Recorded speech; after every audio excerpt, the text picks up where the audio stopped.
Enjoy the show. Play on my channel. Doctor Strange in the Multiverse of Madness drops a trailer during the Super Bowl. Scroll the fuck down. We're going for the trailer. Motherfucker! Damn it! Cities, wanderers in the wild, robe-wearing elves, which kind of sounds a lot sexier than they probably intended. Hold on, I have to go to just these 3 guys to make TV? Yeah, that's it. Wow. 3 guys, 5 channels. That's almost porn. This is actually the 292nd Purge Hangers and Wall Hangers Media Network presentation. Ladies and gentlemen, we are the only podcast to fuck up binary. We are the Triforce Podcast, of course, and I am your host, Matthew Bucarell, the Matt Man. What? In the Purge Hanger box, we have Christopher Bristow, the old man. Our omnipotent presence, that is, big brother, producer, Stephen Bucarell. And, of course, you may actually see Katarina Thermoscara, our wonderful woman, popping up. It's an ever-changing Purge Hanger box. But tonight, we have a lot of great stuff for you. A Benderless future, Super Bowl trailer dump, $60,000 Star Wars VHS, and so much more on the Triforce Podcast. And, of course, we want you to hop on over here to pjandwh.com, where if you click this button that I'm covering right here, you will find the very absolute most funniest moment from last week's Triforce Podcast. Scroll up a bit there, which was Triforce Podcast, okay to senpai, no to hentai. And last week's Lugnuts Podcast, which was Bugatti Vice Grip copying homework. And that last Sunday's live cast is yet to be popped up there. But in that funny moment there, you will actually see how we got to the new ownership of the Hairy Donut. It's under new management. Be stitching. Bitches be stitching is their motto. They have very good food. Michelin 1-star. I don't know how that happened. Someone got their palms greased. A new management. Welcome to Clips and Don't Kills. take no for an answer. You know. Go ahead, step across the line. You know what? There's plenty of room out back. It was like Sopranos. That's how they got that shit. Don't ask no questions. You remember the game? I'm not. Sopranos, the game? Oh, No. my God. That was so I was shitty. playing Mafia 2 the other day. Oh, man. Mafia 1 was great. Mafia 2 was... Well, Mafia 1 annoyed me at the end. I don't Mafia 2 was why. Vita Scarletta. I didn't play that. That was 2010. that was Or did I Miami? play that one? No, that was Empire City. That was like Oh, supposed to be yeah. That mirroring Miami New was- York. Miami was 3. That was the one where Yeah, you got Miami was 3. speeding tickets? Yeah, you can get speeding tickets. You can get speeding tickets in 1 and 2. You could only go so Oh, yeah, that's fast why I in stopped 1. playing that game. That was Yeah, the that was a speed good- limiter. I don't in two, need though. I don't need Yeah. speeding tickets in my video game. They had great action combat, though. They had really great action combat. Like Very good story, though, I will say. Like the action you're going to find on the second tab, Wall Janger Gaming, Sunday to Friday. You'll find myself at Big Brother streaming. I'm going through the Old Republic, I got stuck on a mission, and it was like after the main, like you go to all these planets, and now you're trying to find the Emperor. You go to a planet with a little Yoda tells you to go to support the fleet, and you have to save a Jedi prisoner. The thing I really loved about this mission was that the Jedi prisoner you were saving was fucking Revan. And then the Force Ghost that talks to you is like a female version of the Exile from the second game. And I'm like, what? You just dropped that? And they just tied in both games like, boop, boop, yep, Revan's still alive. He was trapped in a prison, a forced prison, and, suspended in time and animation. And there he is right there. He did not look like how I designed him. No. A little bit more sickly. It's probably the prism, though. But the you know Force what Ghost, that means? They can bring It was the anyone food. back at any time. yeah, the Force Ghost Exile, I thought, oh, my God, when you tied all that in together, oh, dude, I'm about to subscribe to that bitch because that's a really great game. Even 10 years old, I'm still willing to give you my Hashtag money. code word justice. You know what I mean? Like, it just Contact really us. impressed me. Story. But contact the team, and obviously want to hop over to our first story, which kind of impressed me a little bit. Futurama has revived at Hulu with almost the whole original cast. Almost. Who didn't make the cut? Well, Fry, Leela, Bender are set for more 31st century adventures after the months of negotiations. Hulu has finalized deals for 20 new episodes of Matt Groening and David X. Cohen's cult animated sci-fi comedy, Futurama. It's to premiere in 2023 on the streamer.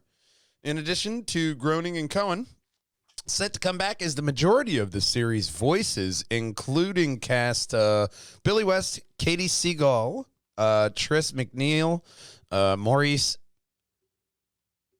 LaMarche, Lauren Tom, Phil Lamar, and David Herman. Missing from this list is one of the main three lead voice actors, which is John DiMigoa, who voiced the foul-mouthed robot Bender. Oh, no Bender. Everybody loved Bender. But the role is currently being recast ahead of the first table read on Monday. Then that's fine. I mean, Whatever. John DiMaggio. Yeah, He also voiced Marcus Phoenix. but they recast Gears all of the War. time. You know what I mean? Whatever. Just What's Nolan North be doing? consistent. Whatever you're doing, just pick someone. Just get Nolan North in there. He could probably do it. He I- does everything. You need just put Mark Hamill in. I'm sure he could do it. You know what? Maybe Gilbert Godfrey. We'll just settle for Yes. Gilbert Godfrey and move on. It's a But good pick right there. so Disney got this over the Fox acquisition. They're putting it on Hulu because why not? And for Futurama, whose 20 episodes are expected to run in 2 batches, this marks the 3rd revival. It's also the 3rd beloved Fox animated series to find new life following Family Guy, which was revived by network after a strong DVD sales, and American Dad, which has become a staple on TBS. I'm really surprised all 3 of these shows. Well, I mean, 2 of the shows I'm really surprised are still there. And then you look at The Simpsons and you're like, my God, you're still going? Yep. No, they're not. They're not still going. No? No, years ago they stopped. I thought they still had a couple new episodes when they went to Disney Plus. No. They did the Yeah, shorts. they're still pumping them out though. They got plenty of material. Yeah. Yeah, no, I was pretty sure The Simpsons was still going. I didn't think they stopped that shit. That was a big thing for Fox. And then, obviously, Disney Plus got them on their streamer, so everybody was just watching all that old content just right there. It's too big. No. American it's too Dad. big. No. You know what, man? That's bigger than Doctor Who. Yeah, that's too. Sorry, it's too big. Can't. Nope. And I mean all of Doctor Who, like classic, and you still got more Simpsons episode, bro. Like, oh, you got to be dedicated to watch all those classic or episodes. masochistic. Jesus, I don't even think Chris would do a full rewatch. The classic episodes. Classic and new, like all the way to catch up. Would you start from 1? I mean, when you're talking 1, are you talking like Black Tracy and Ullman white. Show Yeah, 1? Tracy Ullman Show. Oh my God, Yeah. those shorts are unbearable. All the way back to 1. Would you start? I mean, the therapy episode on season 1 was always classic, Oh yeah. where they were shocking each other. Yes. There was a good couple episodes, like very classic episodes, even in the earlier days when it was like classic animation and they were clearly drawing. Yeah, well, that they were shit. more focused on Bart than they were Homer. When they pivoted finally to Homer, and the stupidity that Yeah. ensued from him, Yeah. the show just show's legs just grew. Because like remember everybody was like, because you had the Simpsons, like the Simpsons sing along tape back in the late 80s, early 90s, Yeah. like doing the Bartman, like all that shit. Like that was like the first 5 years of the Simpsons, and it was going very quickly down. As an anime I was there. I equivalent, remember it. as an anime equivalent metaphor, The Simpsons is like One Piece. It's where they're just like, yep, keep ordering up. Just keep going, pump them out. Like, I mean, Futurama, I've always thought was better. Like, at first, I thought Futurama was better than Family Guy. At this point, it's probably more just social commentary than actual story. Yeah, yeah. I mean, but Futurama, you have that. I mean, Bender was so awesome. They should really. It was crude and intelligent humor at the same time. They had like 13 PhDs working on the fucking on the show. I don't care how many PhDs you have working on it. Make it funny. And they did. It was so funny and clever. And my God, I mean, besides that one dig they did at the Dave Matthews Band, to where he's like, "Oh my God, all my ideas are right." Yes, besides the Dave Matthews Band still sucks. They fucking rock, okay? That was the only thing I disagreed with Futurama. But I really love that show, and I really appreciate how they're bringing it back, giving it a third shot, because I didn't really watch the too much of that second run. There was that Adult Swim thing that got Family Guy brought back, and then they brought Futurama back, and then it didn't quite hit like those original episodes did, to where Family Guy, it was Seth MacFarlane just kind of fucking spitting off that social commentary and that at the time original format to that Family Guy was. You had those side cutaway clips, and you had this interesting story, and then, hey, we actually evolved the town and all that. Look, there's the hairy donut, now Clits and Kilts. They weave that in there.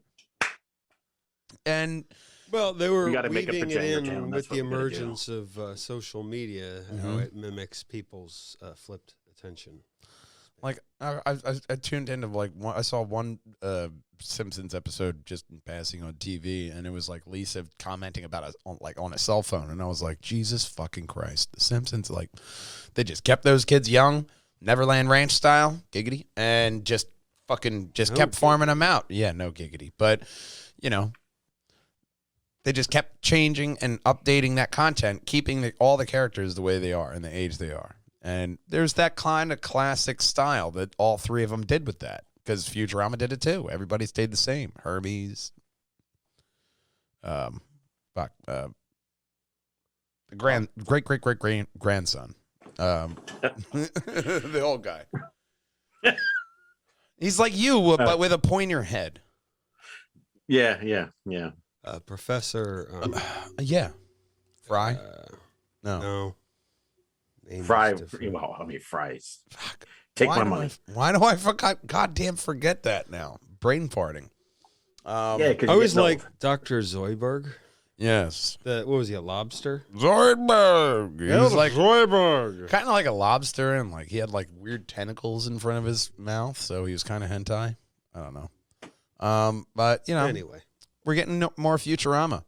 Another thing we're getting, well, is this next story, because we actually get a little sneak peek of Black Adam and our first look at Hawkman as well as Dr. Fate.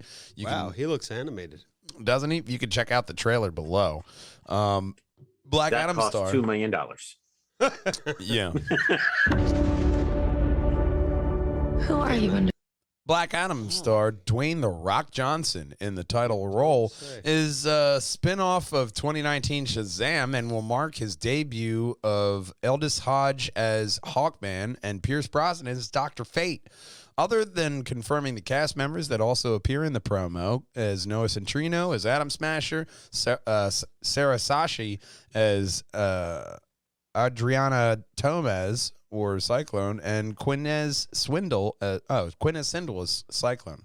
What names? The other guy. I know. Which ones are the sci-fi names and which ones are the real names? I don't know. But Cyclone is definitely a character of the Legion of Heroes, or Legion of America. Anyway. That's amazing. She works the third stage on Wednesdays. The promo video titled "The World Needs Heroes." That's in kilts. Probably a different person, I'd imagine. And restart that "World Needs Heroes" video there. It also featured a sneak peek of other upcoming DC films, which include The Flash, Aquaman, The Lost Kingdom, and The Batman.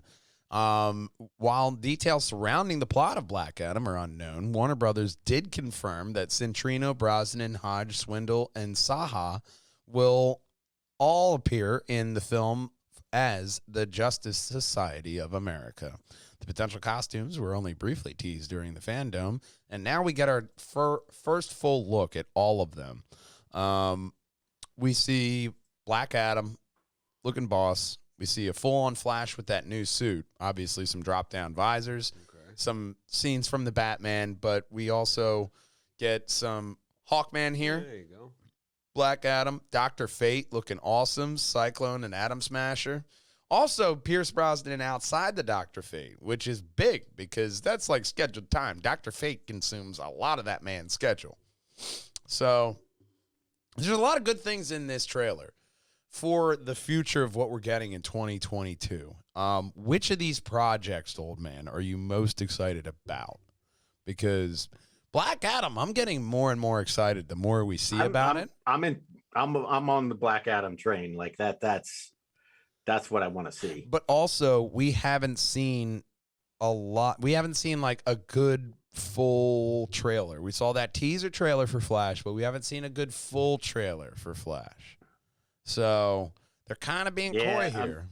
But I'm still going with Black Adam. I'm really excited for Flash because they're rumoring Flash to be rebooting the DC extended universe and maybe converging he's the only one that can technically do it. Exactly. Well, I mean, he's the only one that does it in the comics all the time. So, you know, there's only one man that is good enough for this job. Thank you, Barry. Just keep running and don't fuck up the timeline too much. But I'm really excited about a lot of these projects. The Batman. Yeah. Is this Hawkeye the same guy from Space Ghost? No. Is it a different Hawkeye? There was a Hawkeye in that one, I remember. Different Hawkeye. Different Hawkeye? Okay. Yeah. This guy keeps getting regenerated into different lives, and he and his wife have to constantly fall back in love with each other. And they're a race of pretty much like Klingon bird people. But that sounds embarrassing. That sounds horrible. The Batman got the AMC authentication, which is a film school kind of title, which says that you're boosting the film and culture with that film. The last superhero title to get it was Joker, which I use that term superhero title loosely, but Joker was the last one to get that. And this is even before we've seen the movie. It's already said that people are already raving about the film. They don't care about the 3-hour timeline. And they are saying that now, like Joker, this is something that you would want to study if you're a film student. So a lot of big hope for that. And that's March 4th. When we don't have very long to wait for that. I'm really excited for that, especially since they're focusing on the detective style. And Robert Pattinson recently came out and said that in a Batman movie sequel, he would love to take on the Court of Owls, which I think would be perfect for that Batman. If you're focusing on detective work, yeah, that would be the perfect story. I mean, where you would go after that, I have no idea. But Court of Owls is a great. Right after the Court of Owls, you could start introducing like Green Arrow. You can start introducing that, the building of the Justice League in the new universe. You could do it. You do it slow burn. Mm-hmm. But yeah, I would introduce Green Arrow, and then maybe get some more Catwoman time. Because Green Arrow was Batman, but he really didn't mind maiming and injuring people with arrows. Possibly killing. I don't know. I haven't really read too much Green Arrow. So you have the vigilante and you have the one that wants to do it by the book, but also a vigilante. So you would have those two arcs clash heads initially. Yeah, that'd be a good movie. That would be a good singular movie. See, I would see something like that as like the middle movie, to where you got like Batman, Green Arrow, and then like a big villain being Deathstroke, Deathstroke. And having him hunting the Batman, and then Green Arrow being involved in that. That would be a nice, solid film. Add in, like, I don't know, somebody else. A B-list villain. To kind of fill out that kind of role. As, it's initially this person, and they come back in the end because the villain hires them for a specific point. No, I would do Gorilla Grodd for that movie. Ooh, that'd be good. Because Gorilla then Grodd.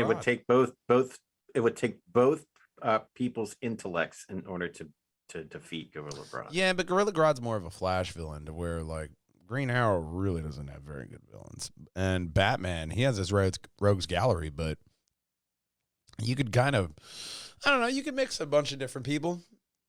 I like these Batman movies just being like standalone rogues gallery kind of films. But like to end the movie, you would have Flash coming in and saying that he just reset the timeline, and then Gorilla God's gone. Boom. Or a really good Mr. Freeze movie, like akin to the animated series, Like the origin story of Mr. Freeze. I forget the name of the episode, but it was like one of the most accurate Mr. Freeze tellings, and it was so beautiful of a story. And it was Batman the animated series when they introduced. Oh it. yeah, no, I remember that. It was so good. I forget the name. Don't of call though. it Batman. Call it what was his name? Victor. Oh, what if they just did a fucking Mr. Freeze movie? They just call it Victor Freeze Fuck Batman. or Freeze. Just do They do that Joker what's treatment. His name? Yeah, Joaquin Phoenix. That No, shit. the Patrick Stewart. No, Victor. Victor Mr. Freeze? Freeze's name. Victor. Victor Freeze. Oh, his last name was Freeze. That's Yeah. amazing.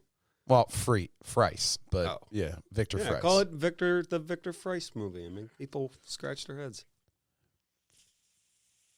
I mean, once he got cryogenically frozen and needed to be once in you see the sub-below dome temperatures, it and would the kind of be fog, you're gonna get it. yeah. No, yeah. you do the Flash that says like it says Freeze, and then you see the ice come in and it says freeze, and then Yeah. the Oh, movie yeah, comes in. Yeah, there you go. That's the tie-in Yeah, there. we got a great That's the marketing time. team here. Yeah. And then it's just that origin story of Mr. Freeze. And you And can then have you a Batman cameo in that. You see the halo, you see the circle halo where like the corners of the peripherals of the camera start getting iced over, Yeah. and then it zooms in on him saying like how he became that way. Yeah, and you can have like Batman in there, and he can be a segue to another movie. Yeah. Well, and you don't Batman, he Just a could little be putting cameo here and like there. Batman could be putting Mr. Freeze in a cell, but then it just pans back, seeing like his origin story. It's and like a how he became that. flashback kind of. Yeah. And then you So see. you treat the entire bulk of the movie as a flashback. Yeah. And you only have Batman in that initial I'm dropping you off scene. And then Yep, after that, that's the it. flashback, maybe a cut in for like an Arkham like redemption kind of I'm trying to rebuild my life kind of arc to where he's learning life as a prisoner and remembering that, damn, we made a really good movie. For all your marketing needs, you go over here to contact us, pj@wh.com. We got great ideas. You know, we clean up nice. We do clean up nice. We clean up nice. All we could do ideas radio are copyrighted rules. by Projangers and Wall Hangers LLC, pjandwh.com. Please contact us and we'll help you flesh out the story. Thank you very much. Look at this chrome dome, man. I clean up nice. I look good. But another thing, well, that doesn't look good, ironically, is this next story for Netflix. Not really. But Daredevil and other Marvel shows will be leaving Netflix next month on March 1st. Good. I knew you'd say that. And they're going to Disney. I don't know. Because in the short term, they are Netflix property as much as they are a Disney property. In turn, it is a Netflix original, but it is a Marvel property. So most likely it just goes into the ether. So Marvel's live-action superhero series are leaving Netflix starting February 28th. Well, if Disney won it in the divorce, then they should put it on their website. Yeah, Polygon has home, confirmed the 6 shows that originally premiered on Netflix, Daredevil, Jessica Jones, Luke Cage, The Punisher, Iron Fist, and The Defenders now come with an advisory at the top left corner that they will soon be leaving the streaming service. Yeah, I noticed that. Sources confirmed to Polygon. So you have 13 days to buy the Blu-rays before they become collector's editions. Yeah. That's what that means. Okay. I mean, essentially, you have Netflix. They did the best with what they had when they made those shows. And they were great shows. I loved Daredevil. The first, I loved the Luke first Cage. 3 shows, Oh, yeah. like Daredevil, Luke Cage, Jessica Jones. Daredevil That's when the partnership between Disney and Netflix was at its prime peak. Yeah. You saw it kind of trail off in season 2 of Luke Cage, and then all of the Iron Fist, of course, and then Defenders was just Iron Fist. Jessica 1.5. Jones season 1 was amazing. Season 2 was, and then Was season good, and 3 then season three just is- kind of forgetful. Very. So they all kind of petered out. Threes are hard. Yeah, they petered out though. But 2 was hard. I mean, Yeah, Marvel Valve knows seems- that. Valve knows that answer. 3s are hard. Look, man, Marvel seemed to donk it on Spider-Man 3, okay? Because it's the third, I think it's the third highest domestic grossing film ever. Okay. Yes.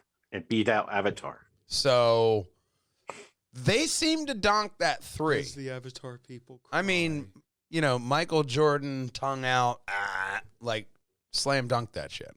So I kind of think they may have an idea here with Daredevil being introduced, Kingpin, Vincent D'Onofrio being introduced in the MCU. I see this as a logical choice. As soon as we heard they were getting the rights back, I just automatically assumed that eventually these shows would be leaving Netflix. Oh, yeah. It was just a matter of time. Yeah. they might make you wait a while, but they should put them up on their site. Well, Blu-ray, just to make it available for purchase, Oh yeah, they have to do that for a while. I mean, it's even if they have to like continue to give Netflix credit for Most of them were good. like creating that series, I could see them putting it back or like putting it up on Disney as like its own little tab under Marvel. But we said this multiple times.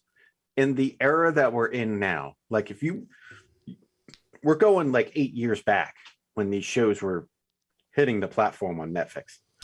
So So- Grand Theft Auto 5. Essentially. So look at the streaming services now. They both win if they just put it out on a platform. They both win because they both make money from it. Now, if they work out a deal where it stays on Netflix, they can get it back and do it with Disney. Great. If Disney wants to put it on Hulu, then both Disney and Netflix get a cut. It's just they both win if they don't let the property go into the ether. Now You Netflix can win now. Netflix isn't losing all of its Marvel content, though. It also seems they're able to keep Marvel's Agents of S.H.I.E.L.D. and a few animated series like the X-Men and Lego Marvel don't have the same message, which could be meaning they're safe for the moment. So some Marvel content, like the animated series and stuff, you could find them else places rather than just at Disney Plus. Or elsewhere. But it was a matter of time before it happened. You would have had to think you were crazy if you thought they were going to stay on there forever. Crazy, like our next story. But everyone's crazy. That was a good segue. Thank you, Connor. Yeah. We got here, Moon Knight shows us Oscar Isaac losing his mind in this new Super Bowl trailer. We also see Mr. Moon. But what the hell was that? 30 seconds? No, it's not 30 seconds. Oh, yeah, it is 30 seconds. It's a commercial. Okay. A good chunk of the trailer is Oscar Isaac's Mark Spector losing his mind. He's having trouble differentiating dreams from reality, seeing hallucinations, and even acts confused when someone calls him by his name. We also briefly see Ethan Hawke's Arthur Harrow and an amusing moment where Isaac is surprised to find himself holding a gun. The trailer also includes more of Moon Knight in this full costumed glory than we have ever previously viewed. You get a whole 7 seconds of them. Well, it's more than we got. And even him using his crescent-shaped weapon. At the very end for 2 seconds. Yeah. So it's coming March 30th, man. We don't got to wait that long. Oh, is that all? Even his cape right there, you see it's shaped like a moon, a crescent moon. It's cute, unlike everything else about the show, which is going to be very Fight Club psychotic. Moon Knight is created by Doug Moniak of Harley Quinn and Young Justice, who also co-wrote the series with Jeremy Slater, The Umbrella Academy, and Netflix's Death Note. We won't hold the last one against him. The series will be directed by Mohammed Diab, and directed by duo Justin Benson and Aaron Moorhead of Synchronic. The series' first season is set to include 6 episodes, which will be released weekly on Disney+. So, Moon Knight, it's looking good. You get the Mr. Moon. You get a lot more of the little things that we're going to be seeing in this series, which is very nice. We see a good promise from this, and I don't want them to show us too much. That's the thing less I is like. more definitely with this, because it has to do with a lot of, I mean, we could leave it to the person with the degree in the room, but it has to do with a lot of mental psyche things. And you don't have to be, you don't have to show too much of the visuals. But with that mental psyche, you can't show too much of the story. You can show key little clips and stuff like they're showing, and that'll really hit. But showing off like costumes and, like could also weapons, be a big swerve, because we know how Marvel is with, like, they could just say it was a mental break and it was like that part of the, like a different part of the MCU. Yeah. Yeah, you never know what they're going to do, especially with the multiverse, because this next story also has fans scratching their heads, because we see the thumbnails in this last story, but Doctor Strange in the Multiverse of Madness trailer drops during the Super Bowl. There we go. Now you may begin again, please. Doctor Strange in the Multiverse of Madness drops a trailer during the Super Bowl. Damn it, a fucking Scroll the gun. fuck down. We're going for the trailer. Motherfucker! Damn it! Go away! Oh my god, So, that's hilarious. there's no Now we have to keep Six it, damn different it. ads. There's no ads advertisement. hits you. There's no All at the same advertisement. I time. swear to God. Oh my God. Here we go. Doctor Strange. They're with stuff. So the movie is set after the events of Spider-Man No Way Home and Avengers Endgame. In an official synopsis for the movie reads, after the events of Avengers Endgame, Dr. Stephen Strange continues his research on the Time Stone, but an old friend turned enemy puts an end to his plans, causes Strange to unleash unspeakable evil.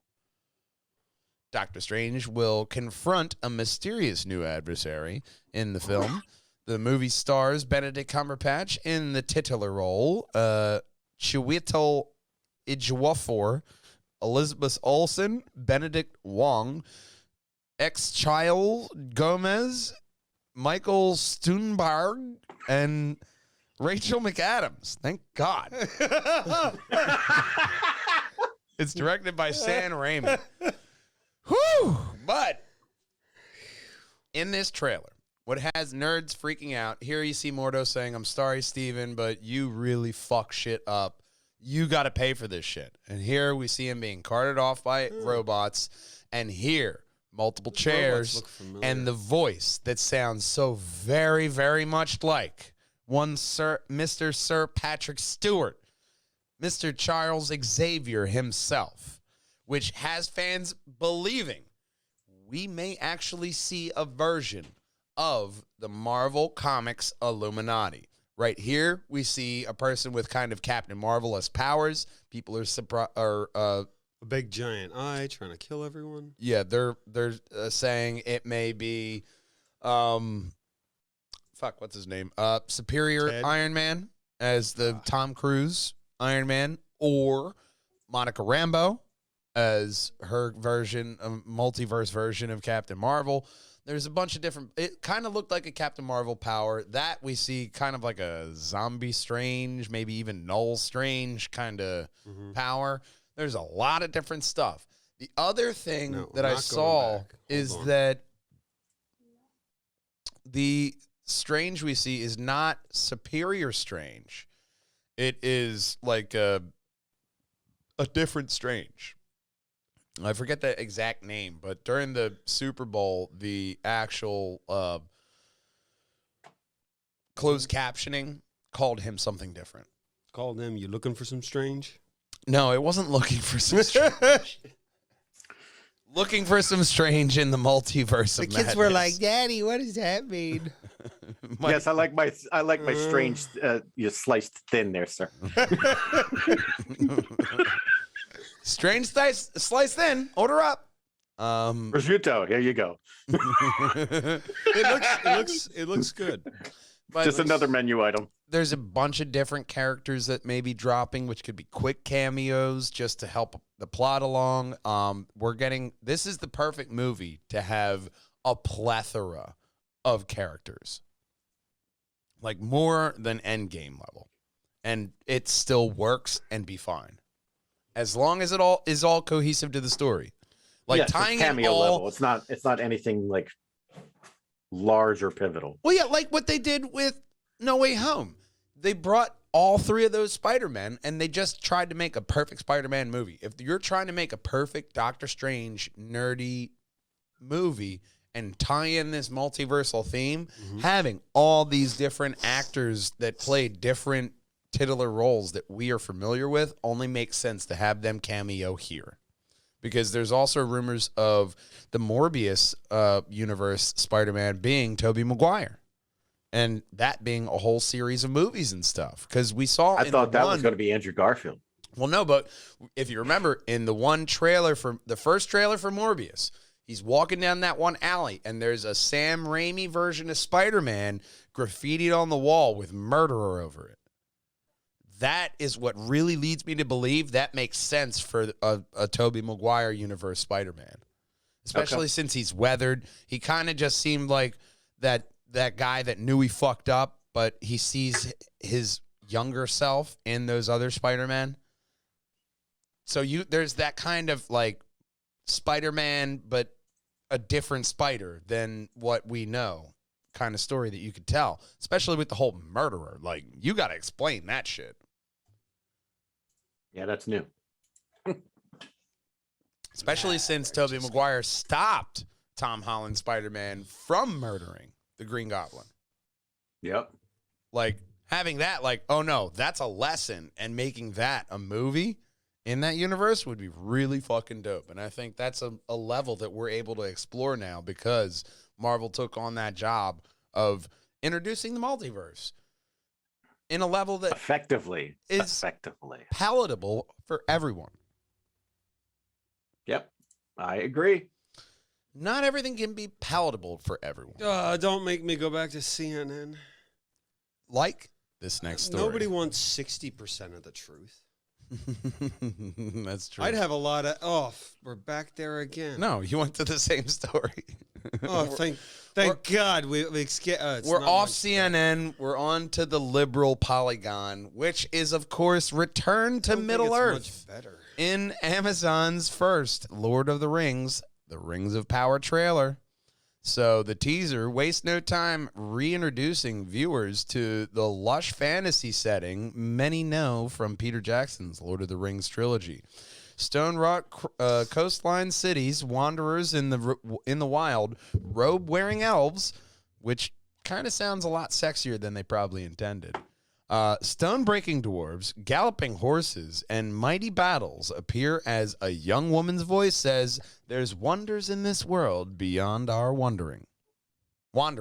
And they're totally wondering what the wondering is, and I'm going to go Wandering Wanderers. I don't know. It sounds like a band. It may be a bard band in Middle Earth. You never know. Yeah, and I'm going to go wander down the... Did they ask why?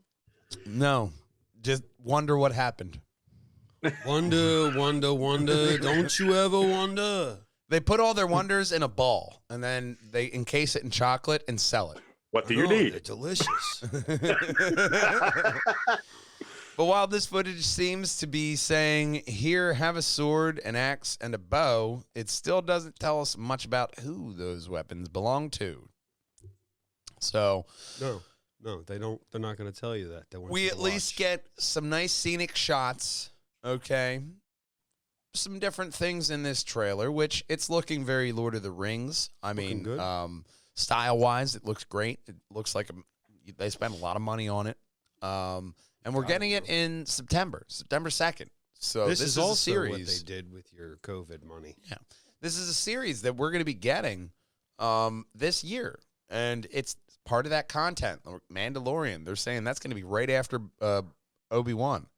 So we're getting a lot of this content. We're going to get now. This year is going to be just as power-packed as last year was, if not more so. So we'll have to see how the my second content, and I want it turns out. now. You know, fans have waited until for decades for this, but they only have to wait until September 2nd for this season to drop, where you'll get the first 8 episodes in the season, and it'll premiere on Amazon Prime Video. The second season has already been greenlit, so you don't have to worry about that. It's an A+ idea, I guess, is the overall idea, point that I wanted to make. Rings of Power. We're going to do a much better ad segment this week.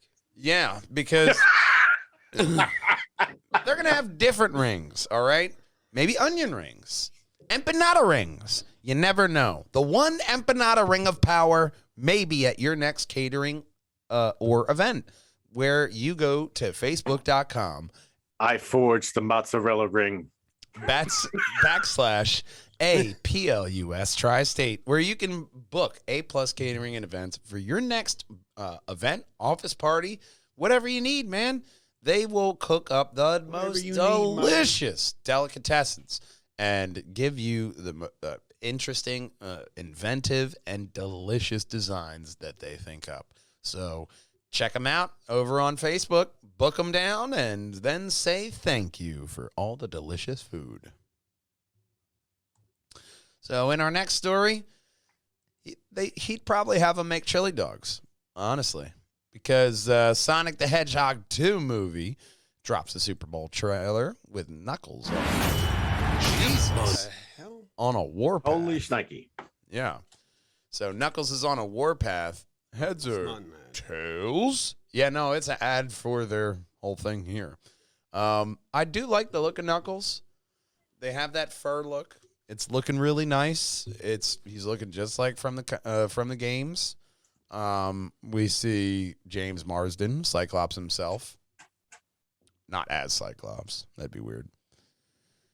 That'd be an interesting crossover. It would. Jim Carrey telling Knuckles to work smarter, not harder. Like, it just looks like such a good movie. I love that they have the fucking plane in it. April 8th. So, once again, won't have long to wait for Sonic the Hedgehog 2. It looks great. Jim Carrey as Dr. Robotnik being more involved in the Chaos Emeralds, which is getting more in the lore, which is so great. Involving Knuckles in there as the anti-hero. And the thing that I really liked is a story that I saw right before we went live, which is there's a Knuckles TV series announced for Paramount Plus. Details on the new series is still sparse, but Sega offered up some initial details about the future of Sonic the Hedgehog not long after Paramount made the announcement. They said, "We are delighted to announce that the third Sonic theatrical film and the first live-action Sonic series for Paramount Plus are being actively developed. We've got a remarkable partnership with Paramount, and we are excited to continue expanding the Sonic the Hedgehog franchise with them, which means cha-ching, cha-ching. In 2022 is shaping up to be a significant year for the franchise, and the second film will be releasing this April, as well as Sonic Frontiers, the highly anticipated video game title coming this holiday. Sonic has been beloved by fans across the world for over 30 years, and we look forward to the continuing to bring memorable moments and experiences to them for many years to come." I'm excited. Two big things to pick up from that. One, we're getting Sonic Frontiers this year, which is kind of cool. But two is that we're not only are we getting this Knuckles series, we're also getting a third Sonic movie. So maybe we add in, what was her name? Amy, the Big O from Sonic Adventures on GameCube. Like, we go into the whole like Sonic family. Do we go Knuckles deep in the Sonic family? Giggity. Don't add too many people at once. No, that's an episode of Maury. So not quite wrist deep. Just keep it Knuckles deep. Like, yeah, sure. Light. You know, just wiggle them around a little bit, see where the story goes. Tails, Knuckles is not your father. You could lose a ring that way.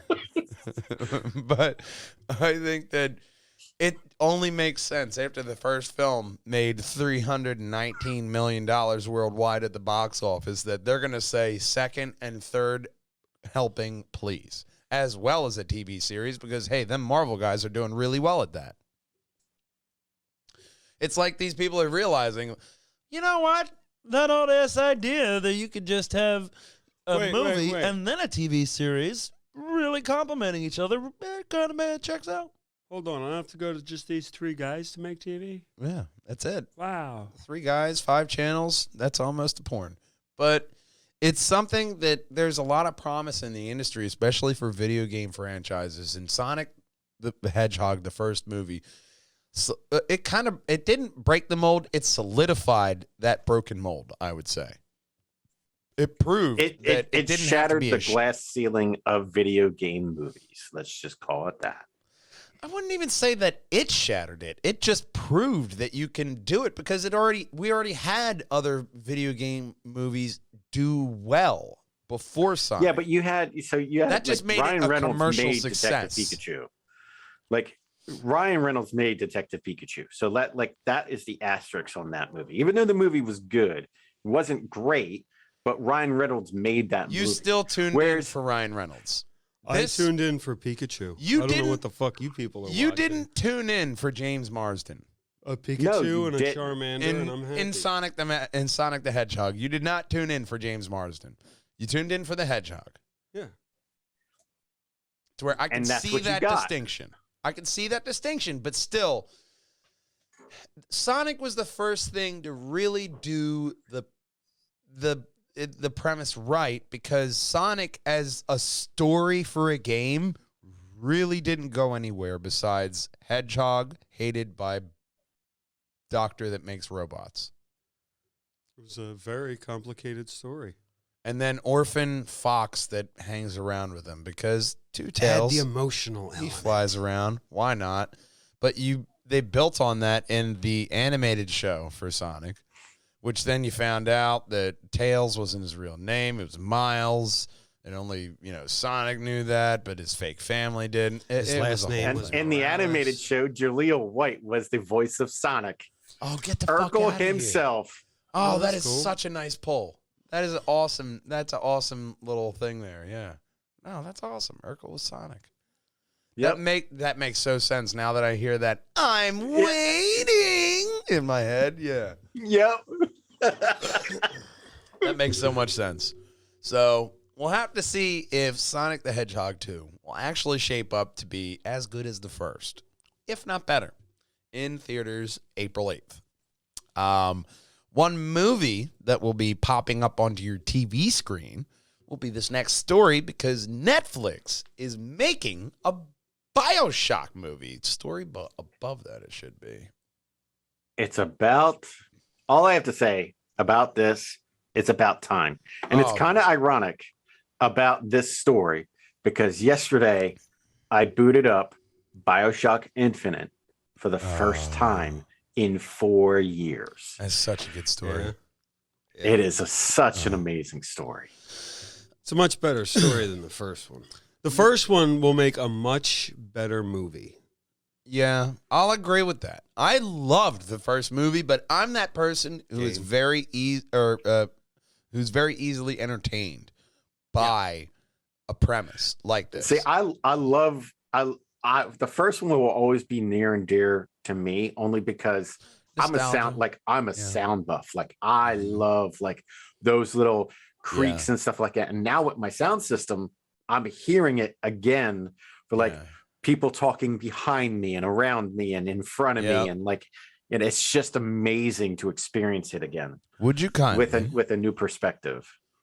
And going through that, absolutely. That's one of the pleasures of gaming is going back to an old title. A man chooses, a slave obeys. I remember the first time that I went back and I replayed Fable after a long time, and I still loved it. Like Yeah. that kind of deep-seated love for a game. Like Bioshock had that same feeling when I went back and played the original and even Infinite. So good. It was like Ultimate Walljanger Moisel Robinson, his brother Brennan. He turned me on to Bioshock. Because Moy was like, nah, man, Brennan's on this game. Bioshock, man. This shit is fucking crazy. And I got on You have to it. look and at I was you have to hooked. look at the IPs during that year that Bioshock came out that were fighting for your killers. attention. Killers. Assassin's Creed, Bioshock, Mass Effect, all within the same time frame. And then a couple months later, original Call of Duty idea. Modern Warfare 4. Yeah. So like it was all within that same time period. Yeah. That was a killer fucking Christmas season for the wallet. Yeah, it was. Yeah. It really was, but you had all those great games, and you look back on it nostalgically, and they had Bioshock 1 and Infinite were probably the best in the franchise because Yes. You could skip over 2 very easily. yeah. I didn't finish it. I really didn't finish 2. I finished it. It was like if 2 came first, it would have been an okay story. that But the you one- had one that was just like this top tier, like molded, like perfect story. Well, 2 is the one where you became the a big daddy. Yeah, I Correct. finished that one. You became a big daddy at the end, and that was neat, I guess. Well, the original Bioshock was interesting because it had that simplistic choice situation where you saved the little sisters or you killed them and harvested them for energy. Yeah. I think you could do that as well. But that was the first one The to second where it was, hey, we're going to have this choice system to where your ending's going to be different, whether you're a psychopath or a nice person. I think the second one had that shit online. Yes. It had the online game. horrible online. It was, I enjoyed it. I enjoyed it. I did. I did. It was okay. I had some good times. It was all right. And you had that you could build your character, change your mask, look like one of those little psychopaths running around that city. It had that kind Splicer. of Yeah. It didn't have staying power that it wanted to though.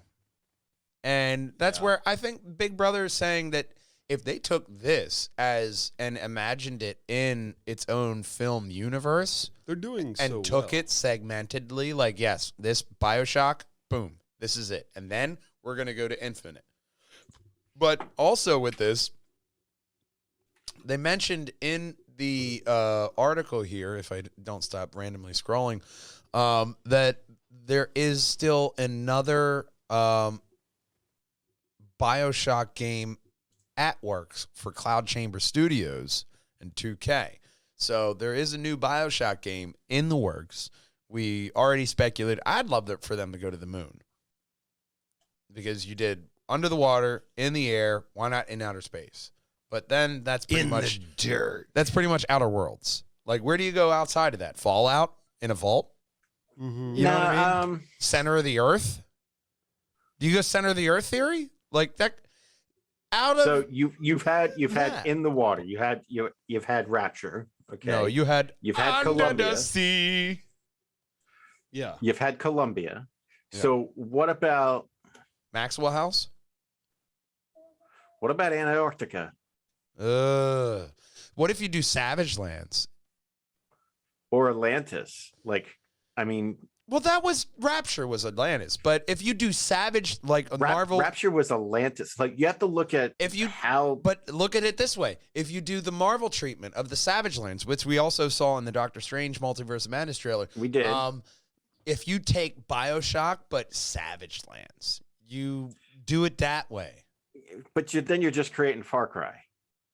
Yeah, but in Antarctica. In that point, why don't? So you have to look at like how they percepted the stories between Bioshock 1 and Infinite. Well, you could say that Atlantis was Rapture parallels. and Columbia was Mount Olympus. There were reflections of certain like this. The Infinite was a reflection of the air. For a while, everyone was fascinated with airplanes and everything that flies. And like pictures of But my favorite is they look had at a the picture of a timeline tank though. with The a timeline was the same. The tank with the helicopter was the fucking best. Yeah. Yes, but the And this- timeline was the same. So like when you went into Bioshock in 1912, you were underwater. Yeah. When Sort you of went like to the, Columbia in 1912, you went to the air. There were parallels as far as like hitting these same beats, having these same fuck you moments, having these same head trip moments at the Mhm. same time. You have to have that same parallel. In order to make Bioshock, it has to be it's Art Deco multiversal style. You have continuity. to have that political satire in it as well. Correct. Yes, Art Deco style. You know, And, because you had the Marxism of Rapture. You had Columbia. I don't know.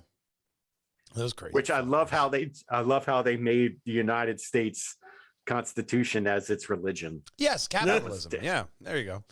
I mean, fuck it, man. Well- Go crazy with the next game. I think the moon, or even if you're going with like that kind of theme of cities, you could go. What else is you take? Columbia's like Mount Olympus, right? You take Rapture as Atlantis. Yep. You got to have the underworld, Hades. So go underneath. Go Have fall. like a sewer type of world. Sewer, or even cavernous, to where there's that one cave in that one country, I forget the name of, to where it has its own climates. It rains. It's like its own fucking biome. You could do something like that. I think that'd be dope. I would love a Bioshock that goes backwards in time. Like let the timeline go reverse. Not necessarily go back, like go. So you're in not the saying past. time fuck like Infinite, but just go Correct. in reverse. Benjamin Yeah. Button. Do you have to walk backwards the whole time? No, but I mean they could probably figure a way to do that. That would be a kind of like a weird mental mind. It fuck. sounds you like have- it sounds like an easy idea. So just Now figure it go out. Figure it out. That's fine. They'll figure it out. Somebody else who's figuring something out. Well, it's this genius in the next story, because Star Wars VHS tape expected to sell for $60,000 at auction. And before you go dusting off your rickety, old, dusted, beat-ass Star Wars tape thinking you're going to make $60,000, listen to the fucking story, all right? Now, while you're rooting through those boxes, Auction House Golden is hosting an online sale featuring a handful of vintage VHS tapes, to where they actually have pictures of the VHS tapes down below. Yeah, I'm looking at them right now. One of which is 1984's first release of Star Wars. The copy includes the gray tape head, the first edition stereo-only red label, and a 1984 sleeve, and first edition CBS Fox watermarks. There are also two other 1984 Star Wars VHS copies for sale. And a sealed copy of the Star Wars 10th anniversary original trilogy set Sealed copy. in trilogy case, which is expected to go for between $10,000 to $20,000. The auction is set to end Wednesday, February 23rd. While Star Wars was released in theaters in 1977, it wasn't until 1982 that the film became available on VHS for rental only. In 1984, it became available for purchase. The edition for sale was previously sold at auction for $57,600, and this may seem like an absurd amount of money for a VHS, especially considering home viewers already own it and pay Disney for the availability to watch it every And single it was fucking month. originally 29. What is that? 98 each. Yeah, each. These VHS copies are exceedingly rare. So, for example, the first edition of a copy of J.K. Rowling's Harry Potter and the Philosopher's Stone sold for $37,000 at auction last year. On top of that, the original Star Wars trilogy has been edited and re-released countless times, making the original cut a valuable collector's item, where you will, of course, see Han shooting first. Han shot first. Hashtag Someone do said. not put an RCA VCR. But I appreciate Don't open it. I appreciated this story because it is a nerd that had the forethought of buying 2. Yeah. I have one for keeps As always. and one for use. As always. And that is how I'm doing this. Star Wars, yeah. And you're looking at like 77 and went out in theaters. It didn't become available for purchase until 84. You already had fans. It was already well in the theaters. You already had a lot of those people. You already went through your movies. it's not like today's era where a movie sits in 12 weeks in the movie theater and 6 weeks later it's out on Blu-ray or DVD correct. or on a streaming platform. Yeah. It's just one of those things that Heaven forbid. the beginning of the film era, like when in the 80s, when tapes and, stuff, home video, home theater was first conceptualized. That's where the streaming services came from, is being able to watch these films, things that people went to school to be able to artistically make, that you can watch over and over again and I find remember something watching new the in. first set of Star Wars movie on my console TV with the wood frame and everything. Yeah. And then that broke and I put a 20-inch on top of that. Remember Watching it like that. The family big screen. It was just the biggest TV in the house. It was like a 19-inch, and you were like, wow, man, look, Star Wars.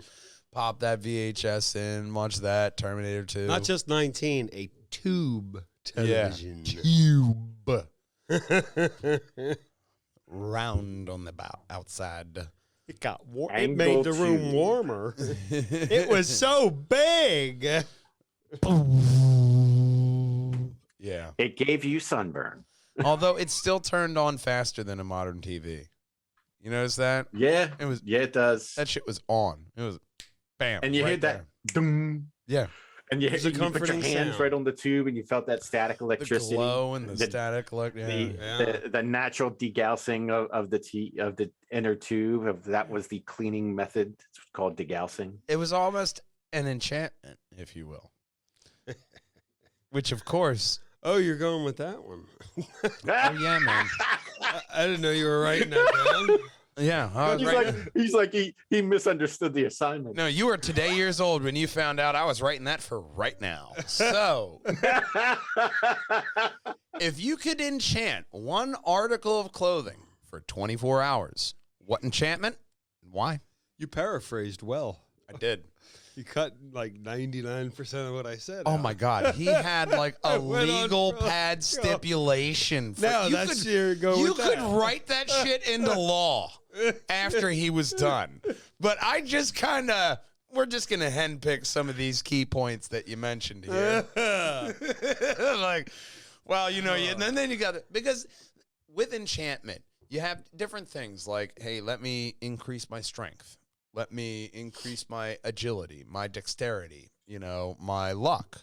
But you also have magic. Yeah. I would almost segment this into 2 things just because magic in itself is like a whole fucking TARDIS of possibilities. So Okay. the overall kind of like dexterity, luck, strength, agility, endurance. Overall, what would be your first enchantment that you would want to go for with that, and what kind of article of clothing with that, to where I would want more like agility, but I would want it in like shoes/socks, so that way you have more agility. You're able to move quicker on your feet. I would also take jeggings with that same ability. My ass would look great in jeggings. I would choose Really something that I would know wear what every to day. say. Like, so if attach it to a watch Okay. or ring. Like, Uh-huh. One ring to Gold- rule them all. well, we're in that vein. Giggity. Giggity. But like attach it to an item that you would wear every day. So like I know this is only for 24 hours, but on the off chance that it became longer than that, you would always want to That was his on any next given thing. day you would want it. That was his next thing that the rabbit hole he started going down was like, all right, 24 hours, but like it starts off with like a level ability 1. So that would mean like You have even to if it was really like work it. If you one want, day a month or like one day a week, you just got this, and you just like clothing, you wore this enchanted ring or glove. Yeah, every day you'd have to re-enchant your magic glove of This is the magic sparkliness. This is the magic glove of love. If you want it to remain all magic-like every day, I get very you'd lucky. have to. Hey, Annie, are you okay? I get very lucky when I wear this glove. Yeah. So if you wanted to be very charismatic with your magic glove of sparkliness, every day you'd have to magic that up, enchant that up. Yeah. To So go with the metaphor. yeah. So essentially, Or you make the item in order to enchant the item and get it to that level. You have to take a debuff on another ability until you get that to that level. That would be like kind of like a messed up. I way thought to of go a about it. perfect one would be like Jack Nicholson with his sunglasses. That would be like barter or speech. Yeah. I thought that would be a good one. Like, okay. Especially Jack Nicholson in As Good as It Gets, because he's always like he does the little trick with where he lifts up his brow and they fall back down onto his face. That's like a double buff. Yeah, right there. Ching ching. But I mean, ultimately I thought like for what I would use, man, I mean, really, any kind of like buff on defense or anything like that. For Maybe you, I if you thought it had would like be a your running fedora. like if you were like a runner and you had like a running jacket, like buff that defense just in case some jackass like hits you with a car, like skull, enchanted jacket. You'd have that, minor. Yeah, but they're debuff hitting right your there. hips, not your chest. Well, it's very specific. Look, you just run in a onesie, okay, and you enchant the onesie. You're fine. All right. We'd make it a ring that protects your whole self. So it'd be like a shield ring. If you want to do it the Yes. simple way, Yeah, I got this magic glove. It protects my hand, but that's it. I mean, Wow, that's not impressive at all. that doesn't let me run down the just gonna street in chop the your fucking enchanted hand Squirtle off. onesie, though. I'm just saying. You get a ring of illusion, Mm. and then you can There you go. make them think you look like a Squirtle if that's your fancy. But, I mean, ultimately, I would probably go for either charisma or speech. And, I don't know, I'd make it like a ring or even like, I don't know, just like a jacket or like a T-shirt or something innocuous that you wouldn't know. Something that, like a T-shirt you could wear everywhere and then just kind of be crafty and, just be charming. Like, oh, this is my favorite shirt. Yeah, I would make it like a necklace or a ring or something that Well, you'd I be would that always wear. guy, like wearing the necklace. Like, oh, he wears Yeah, a but necklace. that could be easily concealed. A ring is just a ring, and no one would notice it. Like if you made it a Or watch, watch. you would always work. had a watch. You have to Yeah. enchant it every day. Before long, you'd be a. Although it would have to be like badass. an enchanted Apple, or Apple or Android watch, so that way it's still a functional like Android or Apple watch, and it's just enchanted. We're just adding the enchantment. No, no. Whatever anything your functional. watch is. yeah, it's just You like, enchant it. well, I said whatever that it is. because it's only of for the a day. Yeah, because of the Apple Watch thing. But if like for a day you could just enchant that watch, I mean that'd be Your pretty handy. enchantment's about to disappear. Please stand up.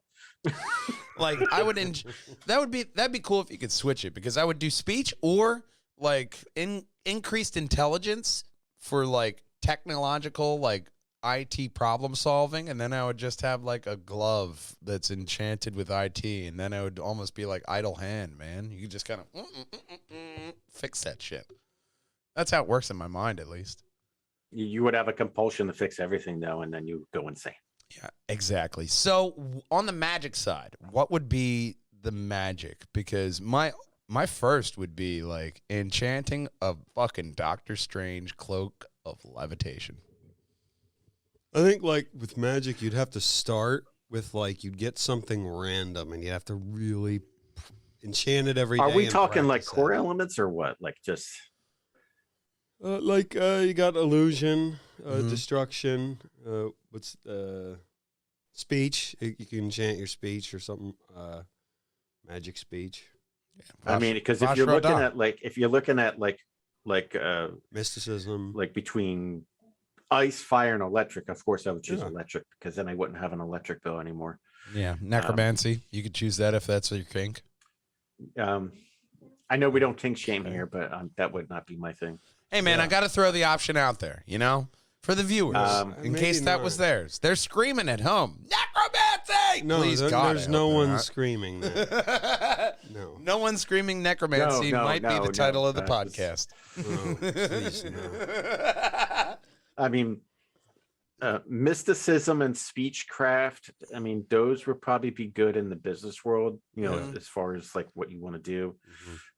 Especially if "Would You Kindly" was a spell, then oh my God. He just worked at that fucking thing really hard. Oh my God, if "Would You Kindly" was a magic speech spell, that would be my fucking choice right there. Because holy crap, man, if you're just good with words, people would just do what you want, man. Yeah, it's David Tennant and Jessica Jones. That's what that is exactly. Yeah, it's essentially Kilgrave. We want to become Kilgrave. It's Kilgrave. That's essentially what that is. Why does it It's have like- to get dark? It got really DC dark all of a sudden in this room. You know, it was you doing a lot of the talking here. That's a fair point. Justice.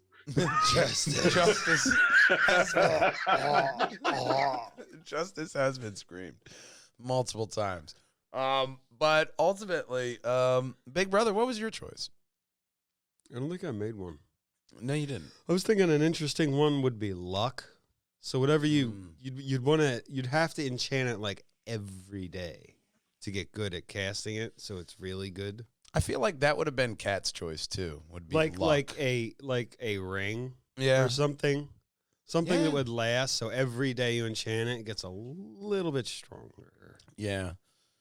Like if you're in a hazardous job environment like fire protection or oh my God, around here in the Northeast, how could you not want frost protection? Oh my God. I mean, you're just asking to be Colossus at that point. It's fine as long as I don't feel the fucking cold.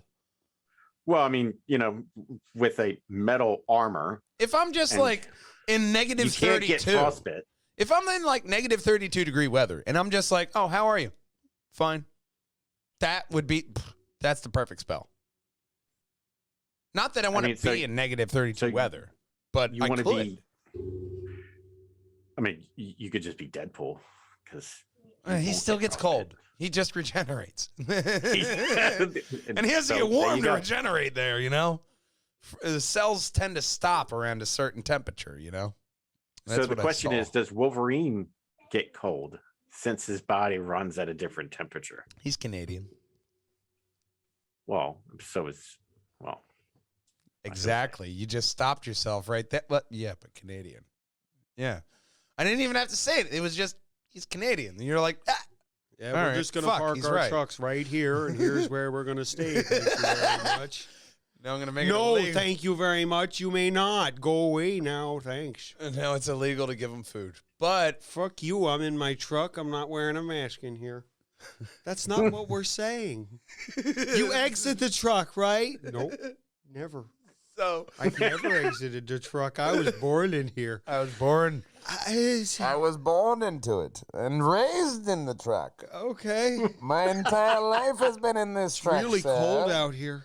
You would be ironic because I would have to wear a mask to sound like this, but I don't believe in it. So we'll have to see how that turns out. A lot like this end credit. It went off the rails very quickly. very quickly And we as my want- lights shut No off. wonder rain us.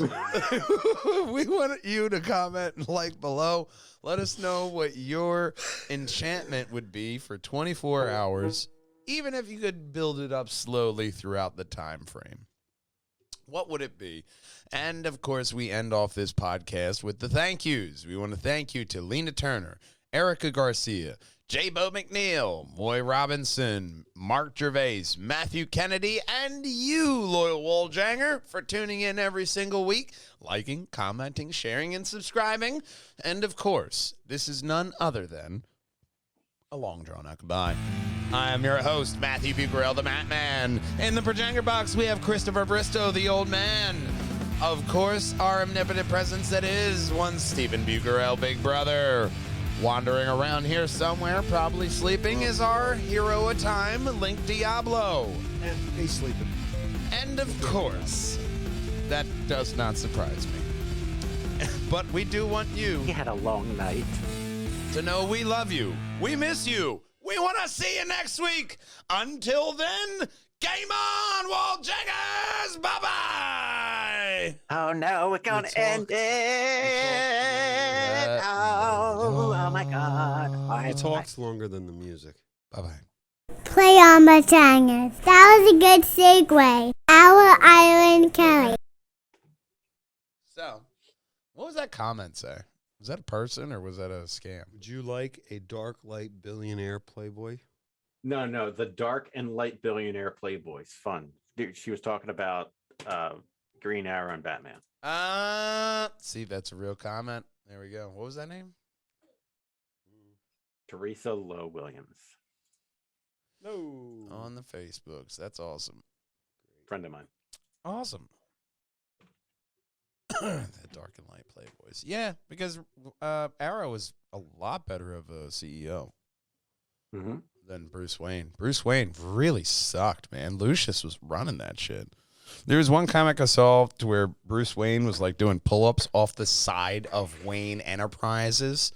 Like on the helipad, they had like the bar that goes around the side building. He was just holding onto the bar doing pull-ups, one-handed pull-ups off the side of a building. You got time. Might as well David Goggins that shit and get in a workout. Who's going to push the boat? What is this guy talking about? What Oh, no. Who's going to carry the boat? Who's going to carry the boat? Yeah. Where's the boat, man? I don't know what boat you're talking about. Oh, love David Goggins, though. So fucking inspirational. At a distance. Oh, yeah. No, I would not. I mean, like, if he was my neighbor, like, I don't know.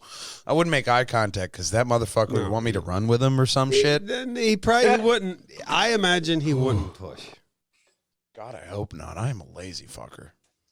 Oh, I know.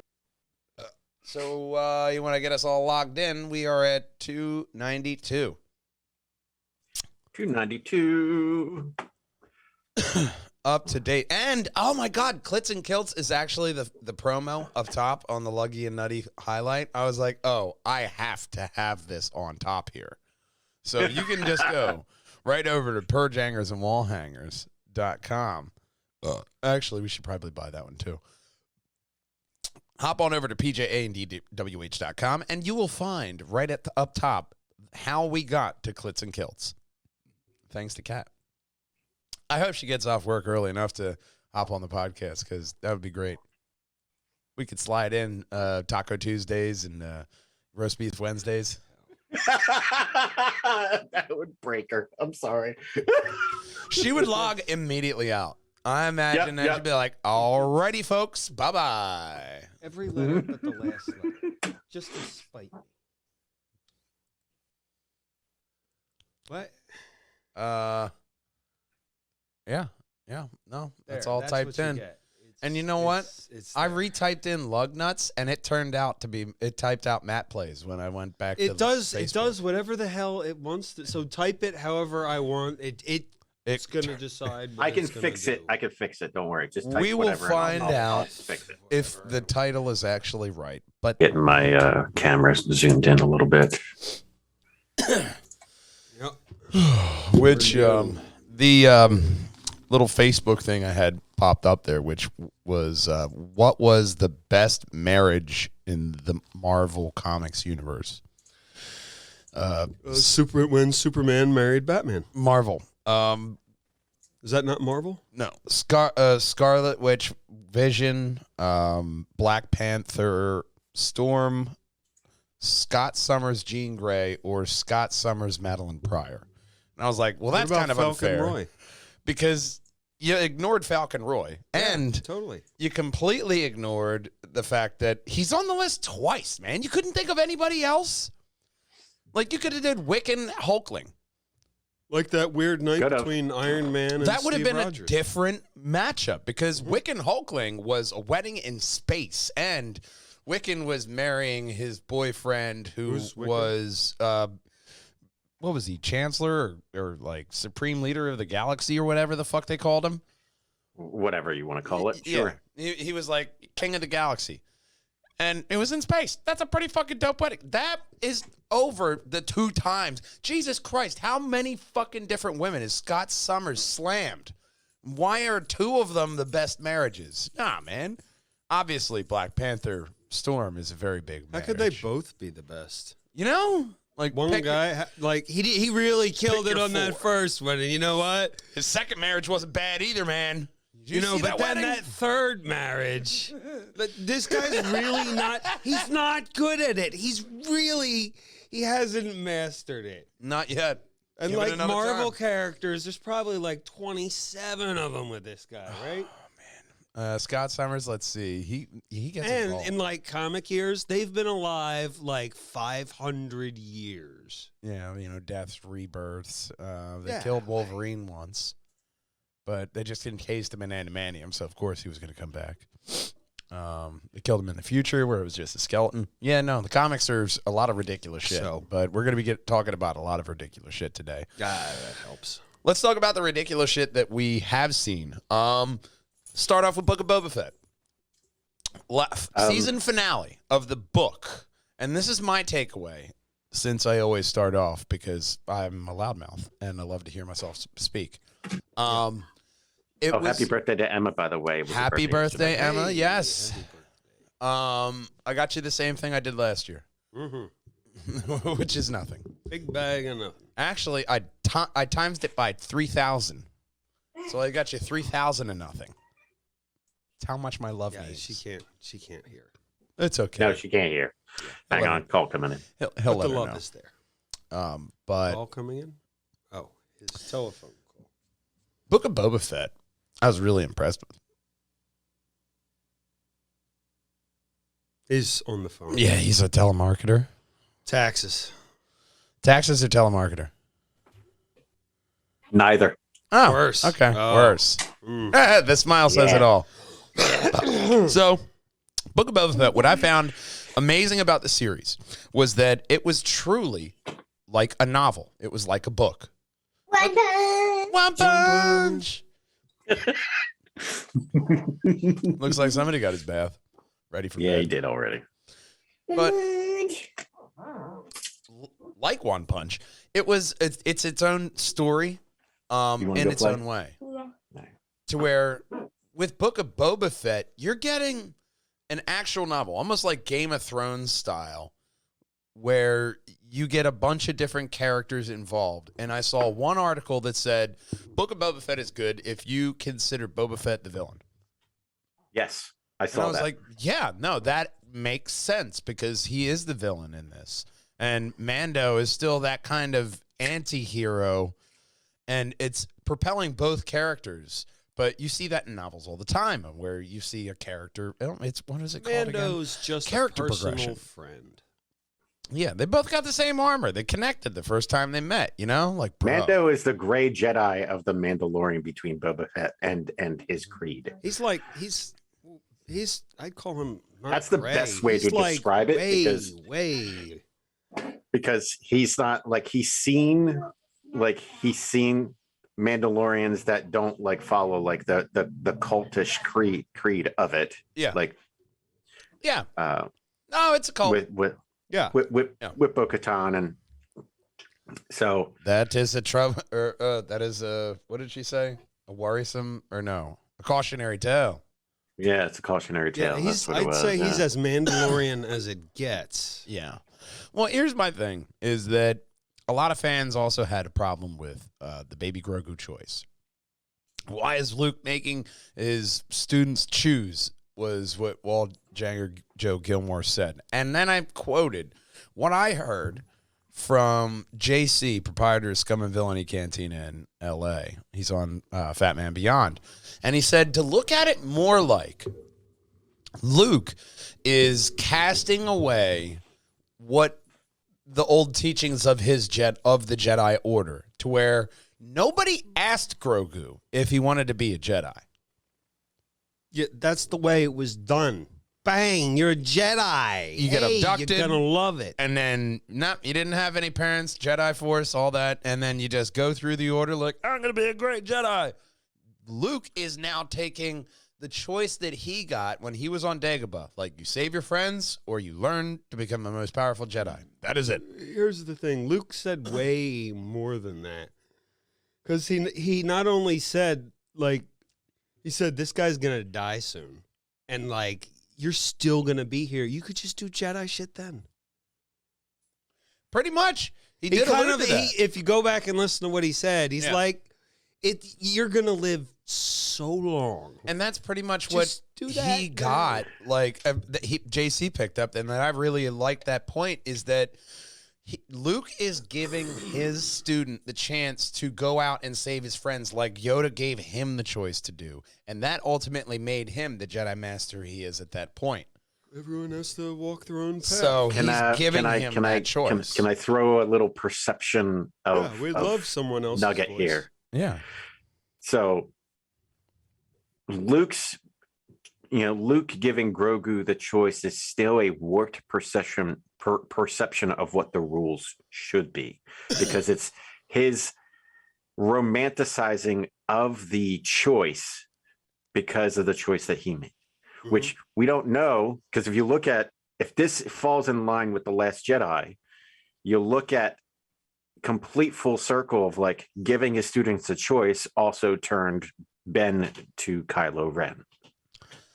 Yeah, but this is also what I feel they're doing with the TV series is they're giving it the chance to flesh out. How did we get to Force Awakens? Luke was also how does Force Awakens not even exist after this? But Luke was about to put the beat down on Kylo Ren, and I think that was the straw that broke the camel's back there. Like, I think there's a lot you can do with this to either connect the two stories or just redo it over. But I still think multiverse them away. I still think that that's kind of a cop out, to where connecting the stories is so much harder, but you can do a lot more with it in the long run. And the fact of the story is that's what Star Wars is about, is a deep interconnected story, right? And more importantly, it's a very expensive puppet. We're going to film the puppet. Oh, yeah.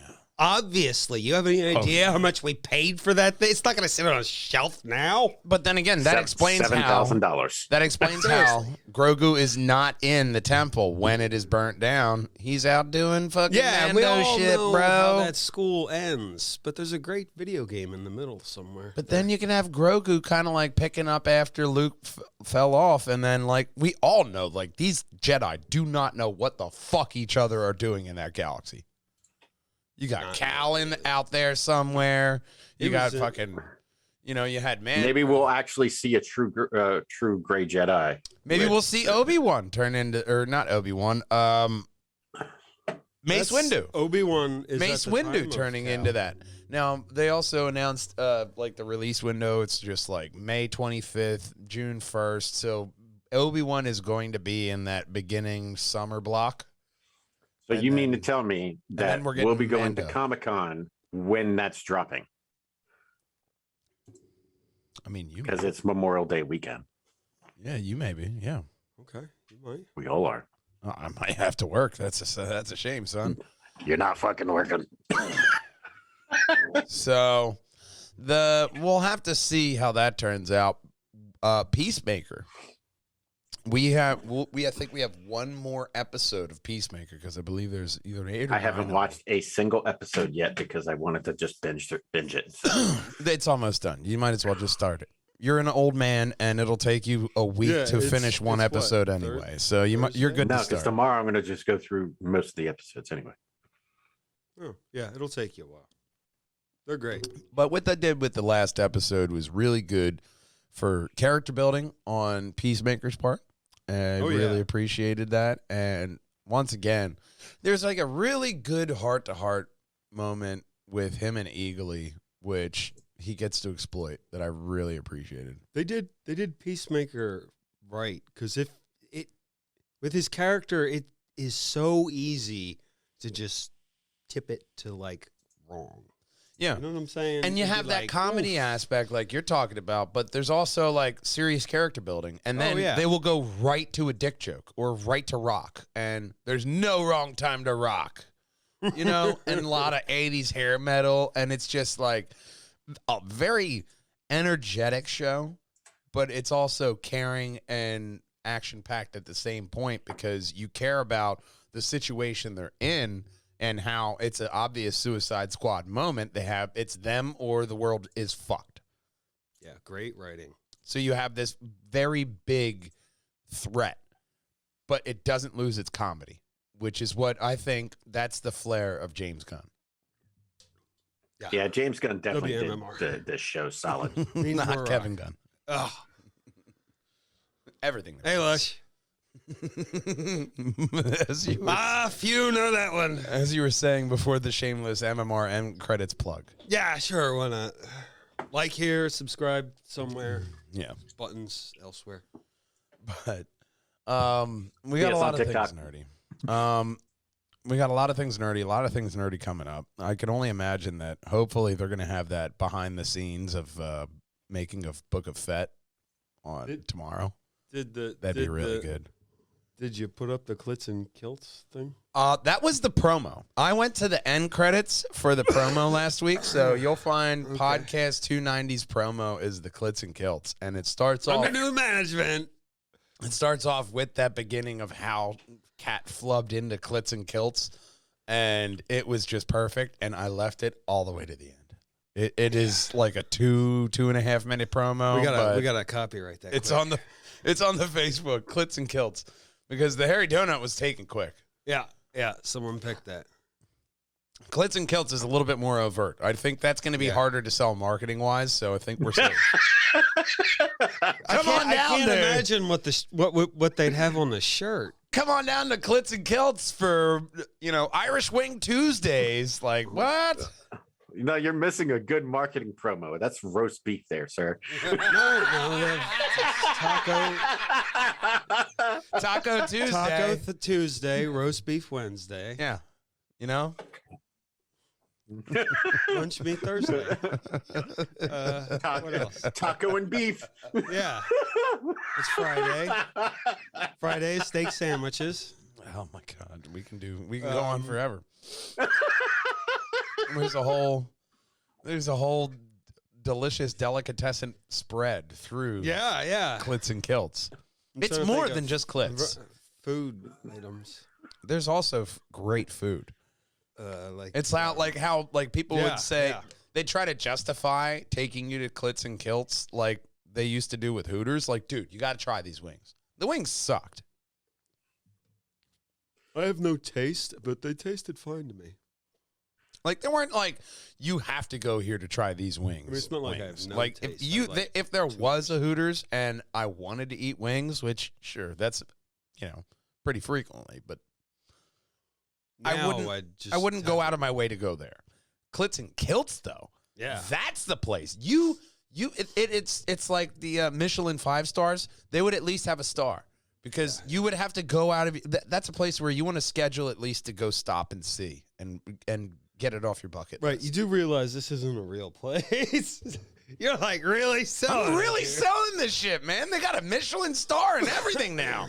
Ever since they changed the name from the Harry Donut. Right. This is the next TikTok promo. Right, you can cut some of that out in the middle there. Dingle Dash doesn't deliver there because the drivers never come out. Yeah. Well, they do eventually, just the food's cold and rotten. Well, that's the problem when your establishment is too forward-thinking and good. It's a strip club that sells good food. Let's not oversell it. I'm just saying, call me. Marketing. We can work on the name. But I also want you to work on hitting that subscribe button right there. Like and comment below. Right above my head is going to be the very best Purge Hangers and Wall Hangers video for you. Above our cardboard Kelly is going to be every single Triforce podcast in a playlist. And of course, as our main man Connor always says indubitably every week, Buns. bye-bye. Buns.